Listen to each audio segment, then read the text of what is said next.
Love Actually has always been one of those movies that existed on the periphery of my memories. I had friends back when we were teenagers who loved it when it dropped, and I'd always planned on watching it, never got around to it though. Also, never had any idea what the movie was actually about until I selected it for Romcom Ganda Tuesday, which, yes, I know.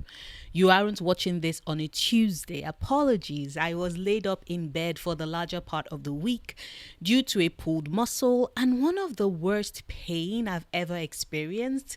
And I broke this finger, mind you. But anyway, when Love Actually made it to my list, that was when I learned it was a Christmas movie. And I thought, oh, nice. I would add it to my selection of movies in December to get into the holiday spirit. A big mistake because Love actually broke my brain.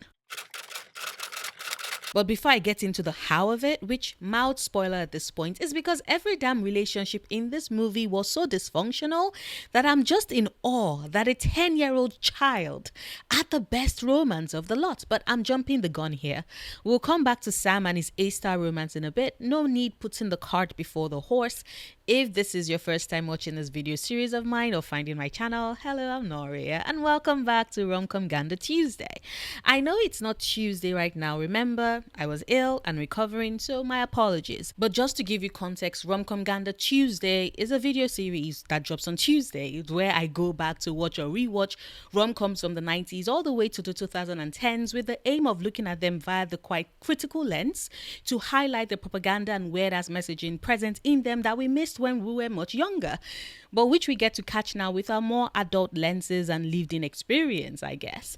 And I'm always interested in building that list. So if you have a rom-com within that time period that you want me to watch and make a video on, add it to the list by dropping it in the comments. I will get to it at some point in the future, I promise. But make sure to check the playlist first. Maybe I've already addressed the film you're about to mention.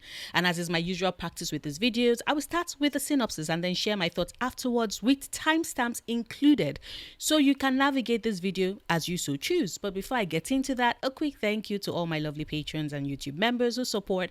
Have been instrumental in helping me continue to make content, especially since I started doing this full-time at the start of the year, which was the last time I was in paid employment. And a special shout out to Lena and Holly for their extra support. You get all the hearts and kisses too. Mwah. If you too would like to support me on Patreon or become a YouTube member to enjoy certain perks, even get a shout out, the link to do so is in the description bar. And with that said, Love Actually opens up at London's Heathrow Airport as a narrator talks about wandering over there every time he's down in the dumps about the state of the world, as watching the love visibly be present before his eyes in the hugs and reunions and kisses of lovers and friends as they welcome their arrivals home makes him think that love actually can be found in the world. And we then cut over to the different spinning narratives of about 10 couples as we do a countdown to Christmas. Rather than try and tell the story the exact way in which it was presented on screen, which was just hopping from one couple to the other and back again, I will just try and go for a more linear narration for each couple in order to keep my sanity. And we'll start with the man, the rock and roll legend, Billy Mack, who's falling down on his luck, played by the iconic Bill Nighy, who opens up the couple's story in the movie by making a Christmas rendition of Trug's Love Is All Around, although to be quite honest, the first version of the song I heard was Wet Wet Wet's rendition. I feel it in my fingers, I feel it in my toes. Love that's all around me, and so the feeling grows. It's written on the wind, it's everywhere I go.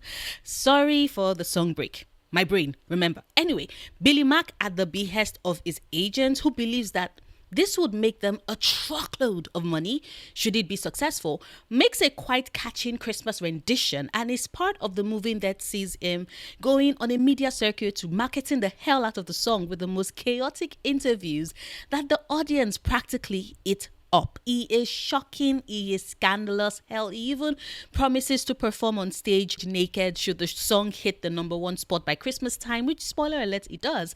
And he does a striptease on television with his guitar placed in quite an interesting position. But I am not going to lie, I applauded his balls throughout the entire run. Billy Mack was entertaining as fuck in this film. And like I said, the audience found him entertaining too, giving the song the airplay it needed to become the number one Christmas song in the country by Christmas. Upon the announcement, Billy is invited over to come celebrate Christmas with Elton John, which hints at his star power being recognized and bringing him back to the folds of fame and stardom he used to enjoy in his earlier years. However, Billy ends up coming back to be with Joe that same night, where he then tells Joe, who happens to be his agent, mind you, that Joe is the love of his life, and since Christmas is the holiday best spent with those you love, Joe's apartment is where he has to be, not at Elton John's party.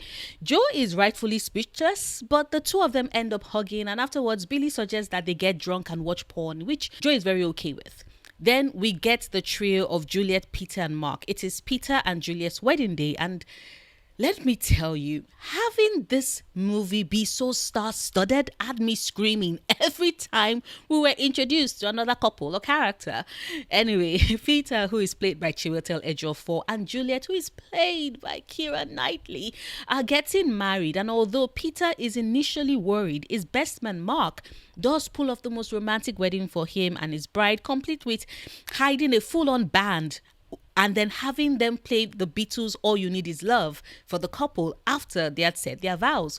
Now, whilst he's doing all of this, he spends the entire period filming Peter and Juliet with so much focus that one of the guests, after they sit down together, wonders if maybe it's possible that Mark is gay and in love with his best friend. He denies it immediately, but neither she nor I are quite convinced. And things get even more worse when Juliet calls Mark when she and Peter are back from their honeymoon to ask if he could give her the recording he had made, right, from their wedding, because the official wedding videographer had done such a shitty job that all she could see was the blue overlay on everything. Mark puts her off, seemingly holding on to those tapes in a way that had me convinced that his ass really is in love with Peter. And he doesn't want Peter's wife to discover a secret. And it doesn't help matters for him in my book that the art he has up in his gallery is filled with quite the homoerotic undertones that I was quite sure confirmed my hypothesis about his sexuality. Eventually, Julia shows up at Mark's apartment to try and extend an olive branch to him, telling him that she knows he doesn't like her with how cold he's always been to her, but she does hope that they can be friends. Mark agrees, but looks very awkward, like he wants her out of his apartment as soon as possible. Before he's able to quite succeed in chasing her away, however, Juliet spots the wedding tape and slots it in, and we get quite the shock as we realize that the paintings, the allusion to Mark being gay, was all a red herring. Yes, he is in love with someone, but the one he loves is Juliet, and the wedding video was basically him focusing extensively on his best friend's wife, with the glow that you can see from how he's framed her in every single shot, the love he feels for her. Juliet is shocked to realize this truth about why Mark has been avoiding her and has been cold to her, and Mark admits that the reason why he's been acting like that towards her was all out of self-preservation. On Christmas Eve, Mark shows up outside of Peter and Juliet's apartment with a boombox, playing Christmas carols to fool his best friend into thinking that it is carolers that are on the other side of the door. Meanwhile, he uses cue cards to basically silently confess his feelings to Juliet and ends it by promising to work on putting an end to those same feelings. When he's done, he walks away and Juliet runs after him to give him a quick kiss before heading back inside to be with her husband. And Mark tells himself that he has to put an end to this, muttering enough to himself to indicate that his words to Juliet were true and he really did want to put his feelings for her behind him. Then we have Jamie, who is played by Colin Firth, the king of yearning. Like, for real, I am convinced that after he played Fitzwilliam Darcy, England was like, we need to keep him in roles where he gives us the Mr. Darcy pining levels. And I can't blame them really. He does it so well. But anyway, Jamie is the next on the block, and we meet him with his girlfriend urging him to go to the wedding chapel of their friends, like for Peter and Juliet's wedding. Yes, the same Peter and Juliet. All these characters are connected to each other in different ways, except for Billy Mack, whose story intersects with theirs via them hearing him on the radio or watching his interviews slash performances. But as I was saying, Jamie is urged to go to Peter and Juliet's wedding. His girlfriend isn't able to come along with him because she caught the flu. When he gets back from the wedding, however, it is to discover that his girlfriend is very much not sick. All of that was simply a lie for her to have the apartment to herself so she can fuck Jamie's younger brother. As expected, that leads to a breakup, and Jamie flies to France. I think it's France because the person who rents him the cottage speaks French. And when she brings Jamie's housekeeper over, Jamie initially thinks that the housekeeper also speaks French and goes on an abysmal attempt at speaking French to her. So I think they are in France, right? Anyway, his housekeeper Aurelia is not French, she's Portuguese, and that's the only language she speaks. Jamie can't really speak Portuguese either, and what we get instead is weeks of Jamie working on his novel and falling in love for his housekeeper who he can't really communicate with and who can't communicate with him either, but the attraction is there for them both. On the eve of him returning back to the UK, Aurelia gives him a quick kiss as she says goodbye in a language he still cannot understand, and as she walks away from him, Jamie realizes that he's falling in love with her. I know, shocking. We'll talk about this particular couple in a bit in my thought statement of this video. Anyway, Jamie, who realizes he loves her upon his return to the UK, starts to take language learning classes to learn how to speak and understand Portuguese. And this is juxtaposed against Aurelia doing the same, but she's learning English instead. I'm certain you can tell where this is going. When he's gotten sufficient proficiency, Jamie returns to find Aurelia, and when her family and the entire damn neighborhood actually, bring him over to the restaurant where Aurelia is working as a hostess that night, Jamie proceeds to do the absolutely most bonkers thing ever by asking Aurelia to marry him in semi-fluent and grammatically incorrect Portuguese. Aurelia says yes in English as they smile goofily at each other, and she tells him in English that she's been studying the language just in cases. These two, I swear. More on them later. Then we have Alan Rickman, R.I.P. Alan, and I know you would have been side-eyeing J.K. Turflin with the rage of 1,000 burning suns like David Tennant if he was still alive. Anyway, Alan plays Harry, who works as a director at a design agency. He's married to Karen, played by Emma Thompson, and I cannot be the only one whose brain immediately went, oh, they reunited after Sense and Sensibility, and now he's her husband instead of the man that her sister ends up marrying. How sweet. Of course, the sweetness doesn't last long for me because Harry is a dumbass with a highly inappropriate relationship with his secretary, Mia, a much younger woman who definitely has the hots for him, and they both have this push and pull intimate stick going that promises groping in dark corners at the office Christmas party. Disgusting shit. You would think that Harry would have some of Alan Rickman's common sense, but at last, this idiot decides to sabotage a great marriage with Emma Thompson's Karen and their two kids, mind you. He sabotages it by flirting with Mia to the point that when Mia asks him to get her something shiny and expensive as a Christmas present, he goes and buys her an expensive gold heart necklace and is almost caught by Karen doing so because the sales agent at the desk turns out to be Mr. Bean. Sorry, Rufus, played by Mr. Bean. Sorry, I can't help it. Rufus is played by the ever delightful Rowan Atkinson, who drags his damn feet with attempting to wrap the present to the point that Harry gets busted and has to walk away without making the purchase. Now, you would think Harry's dumbass would consider this a message from the universe to not ruin the good thing that he has going, but his dumbass doesn't listen and can't see the signs, and we find out that he ended up going back to pick it up because Karen accidentally stumbles upon this necklace in his pocket and wrongly assumes that he decided to actually give her something pretty as a Christmas present that year. And God's, you can hear my heart break when on Christmas Eve, when she sees a box under the tree for her, she assumes that it is the necklace, and eagerly opens it only to find that it's a Joni Mitchell CD. Realizing what this means, Harry is having an affair. She is so shattered and cries, but holds the tears back as they prepare their kids to take them out for their school event. After the kids are done and the family is headed back home, however, she then confronts Harry, letting him know that she knows the truth and asking him what he would do if he were in her shoes, seeing that he's made an absolute fool of her and a total mockery of their marriage. And God, Emma Thompson sold this scene. Harry cannot say anything, just admits that he has been foolish as he realizes the enormity of what he's done. And then there's the bit with Karen's brother David, played by Hugh Grant, which my brain again was like, Sense and Sensibility reunion. But this time around, Edward Ferrars isn't your lover, he's your brother. And Colonel Brandon is instead your husband. Damn it. With all the English stars in this, I really wish that they had gotten Kate Winslet, even if it were a cameo, right? To complete my Sense and Sensibility cast return.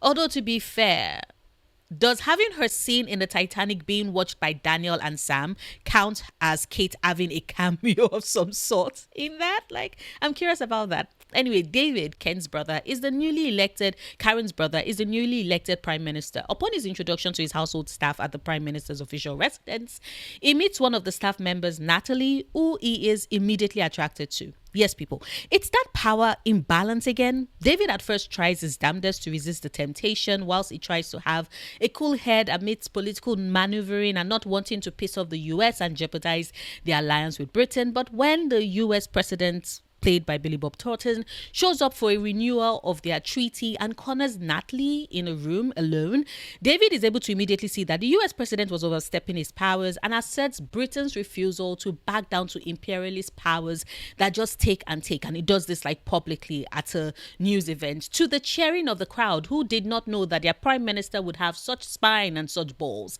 And my ass meanwhile was like, Britain portraying itself as the underdog in this film.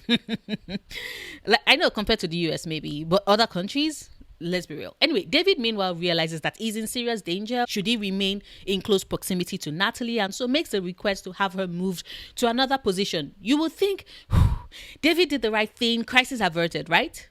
Wrong. Crisis not averted, because on Christmas Eve, David reads a card from Natalie that confirms to him that his feelings are quite reciprocated. He then proceeds to track her down at home, just as she, alongside her entire family, were headed to the school to see the Christmas play and presentation that the kids' schools had put together. When they get there, David runs into Karen, who thinks that her brother is there to watch his niece's performance as a lobster in the nativity play.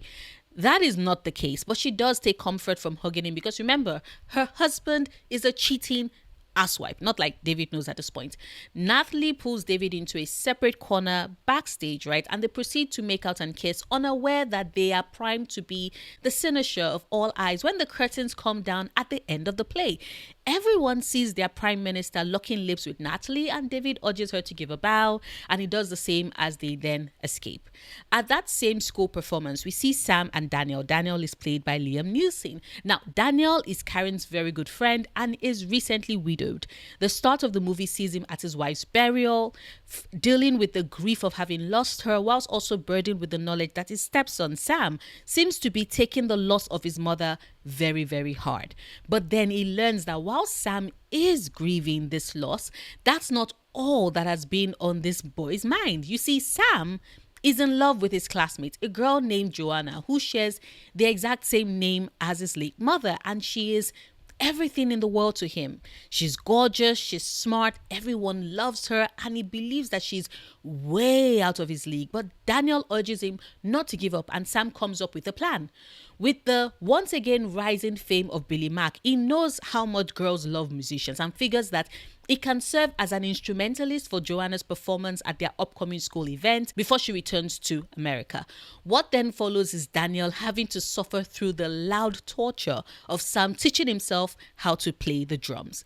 But all the hard work pays off as Sam is able to play backup to Joanna's performance, and by the gods, that 10-year-old has pipes. After the performance, Sam is at first disheartened as it seems like Joanna's interest in him isn't specific to him and she's just that way with everyone. But Daniel tells him that he never can say and that he owes it to himself to tell the girl of his dreams that he loves her and to see what happens so he doesn't regret keeping silent.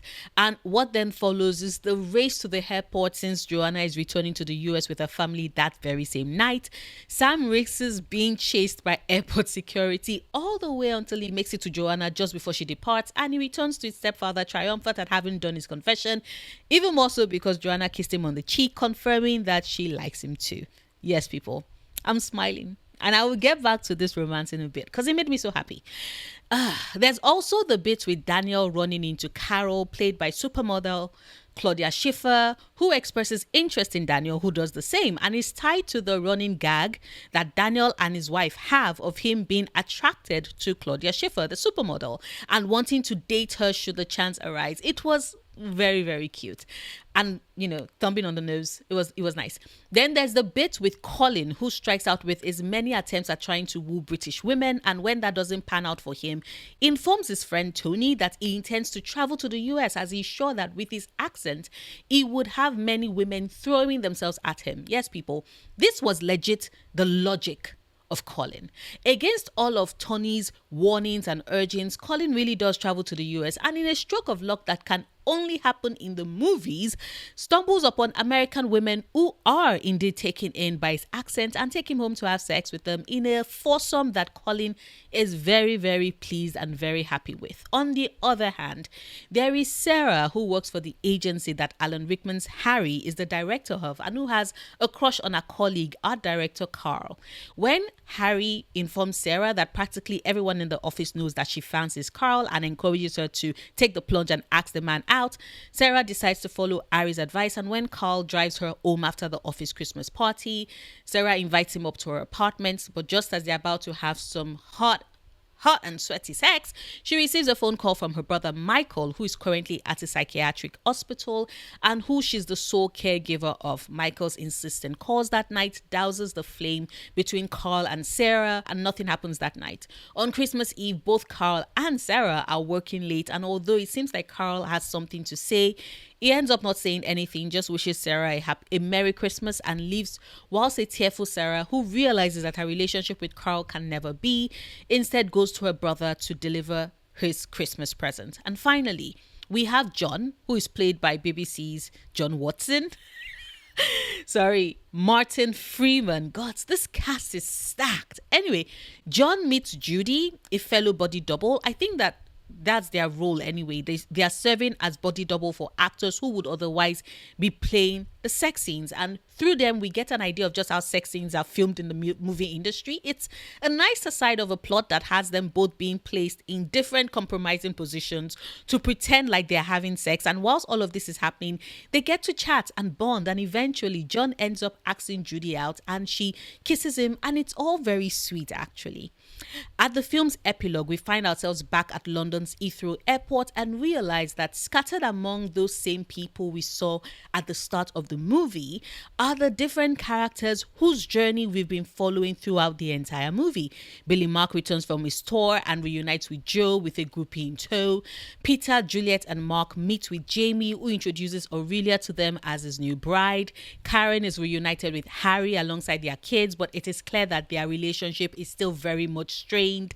Sam meets Joanna, and the two cutie patooties are reunited alongside Daniel and Carol and her son, and it is clear that they are all just one big happy family at this point. John and Judy are off on their honeymoon but run into Tony at the airport, who is waiting to welcome Colin back from America.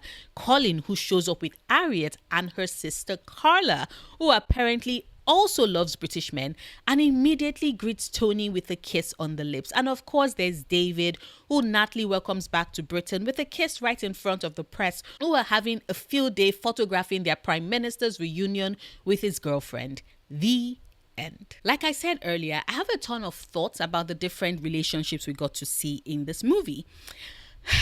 Now, the bit with Billy Mack and just how ham his entire portrayal was very entertaining to me. What I did not find entertaining, however, was the fact that he took every damn opportunity he could find to basically call Joe, his agent, fat and ugly so many times. And you could see how those words hurt Joe every single time Billy opened his damn mouth to spew shit for no reason. So can anyone really fault me for not finding this particular romance? Is it remotely romantic? I am actually curious, for those who've watched the movie, were you as blindsided as I was with Billy's confession? Because my Nigerianness came through and all I could think was, from where to where?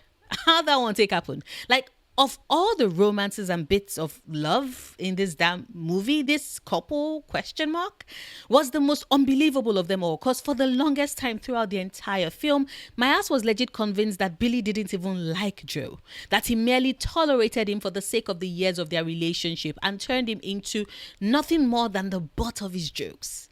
And then when we got to the airport scene at the end with them both, it was to Billy introducing Joe to yet another groupie he had picked up along the way on his tour. And I'm just over here like, so the confession meant nothing and we're just back to square one with Billy Mack? An absolute mess. Bill Nighy was fucking brilliant in the role though. No notes, absolute perfection. And then there's the bit we got with Mark, Peter and Juliet, which I know is meant to address the unrequited aspect of love, and I would otherwise have been perfect with it if the story had maintained it. The kiss from Juliet is what just throws me off because yes, I can see why she did it. It's meant to be some sort of small consolation for Mark and an acknowledgement that if things had been different, maybe if she had met Mark before Peter, then he would have been the one she ended up with, not her current husband. Like, I understand what the writers were going for with that choice, but it doesn't mean that I am not still irritated by the very same choice. The kiss to me was unnecessary. Like, he could have done the confession and made the pledge to himself afterwards to get over the feelings he has for his best friend's wife. The addition of the kiss seemed more like, well, Mark is a good guy, you know, it's not his fault he fell for Juliet and we cannot really control who we fall in love with anyway, so why not just let him have a little smoosh with her, something to tide him over, to just for a brief moment, let him experience what it would have been like had she chosen him. And I'm over here like, if I was in love with my best friend's partner and trying to get over them, having them kiss me will not make those feelings go away. Like, let us be fucking real right now. All it just means is that now I know the way they taste, and how is that going to help me get over anyone?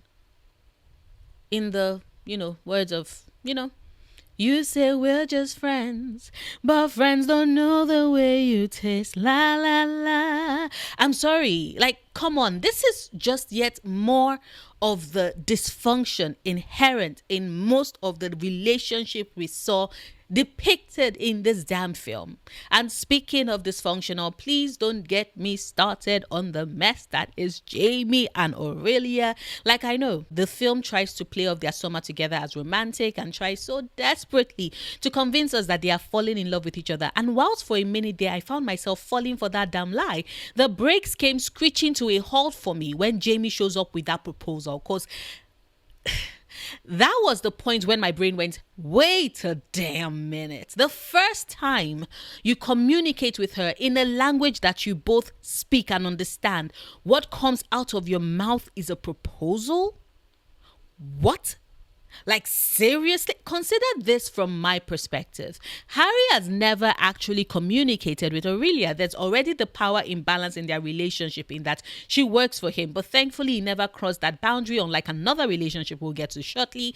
But just because he never crossed that line of being inappropriate when she worked for him doesn't mean that there still isn't a fucking imbalance in their relationship at the end. Like, she barely knows this man and vice versa. He knows nothing of her hopes and her dreams and instead went straight to a proposal that saw her then move to the UK, relocate to the UK to be with him now that they are married. I mean, I need you to really consider what I'm saying. Aurelia is just starting to learn the language of a man she just met over the summer. They didn't even really communicate. We see that she's not from a wealthy home and is quite visibly an immigrant in the UK, and yet the man she's bound to is one who she barely knows, and we are meant to read that as romantic and not danger signs.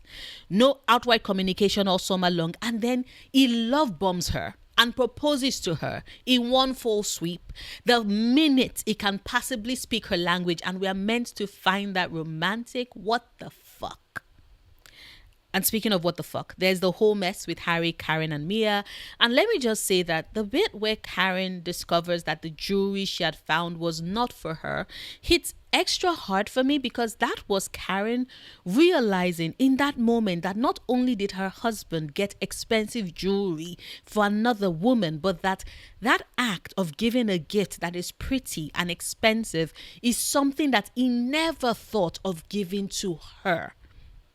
That all the years that she had settled for the practical gifts of scarves that he had been throwing her way. I mean, the Joni Mitchell CD was an additional gift, mind you, from him. And we learned that that year was the only time he had done that. So other years, he had always stuck to giving her scarves.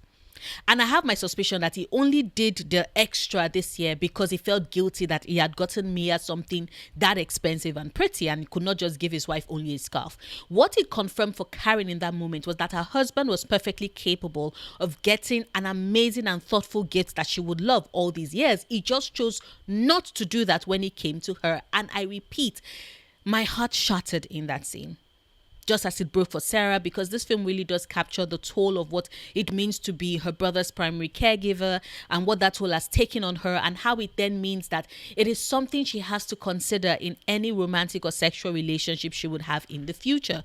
They would have to be people who are willing to accept that her brother Michael is important to her and takes up quite a lot of her time. Like, I get Carl deciding that is a responsibility he isn't ready for, but I do hope that Sarah eventually finds someone who is okay with the space her brother takes up in her life. Like, come on, that girl deserves happiness. On a lighter note, or concerning note, question mark, I still legit spent the entire bit with Colin waiting for those girls to either beat his ass up or rob him.